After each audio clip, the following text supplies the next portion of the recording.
नमस्कार मित्रांनो, दसरा दिवाळी तर चालू झालेलीच आहे. मग लगबग तुम्हाला फक्त आणि खरेदीचीच असेल आणि विचार करत असताल कुठं खरेदी करू, कुठल्या दुकानात करू, कारण जे पाहिजे ते तुम्हाला फक्त आणि फक्त एका छताखालीच भेटणार, ते म्हणजे A to Z collection Uruli Kanchan. मित्रांनो, भरपूर व्हरायटीज आहे, unlimited paper khadi, plain, checks, printed.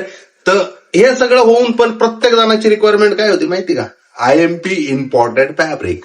तर खास तुमच्यासाठी IMP फॅब्रिक मध्ये मस्त वेब प्रिंटेड शेड घेऊन आले. तुम्ही बघू शकता, मी घातलेला आहे. जबरदस्त क्वालिटी आहे, कलर फिनिशिंग नाद नाही करायचे. ह्याच्यात 6 वेगवेगळे IMP फॅब्रिक आहे, जबरदस्त क्वालिटी. मग वाट कशाची बघायची तर फक्त कलरची. मग चला तर पटकनी कलर. नवतंदी मध्ये यात्रा भरली, तुळजापुरात काय मातापुरात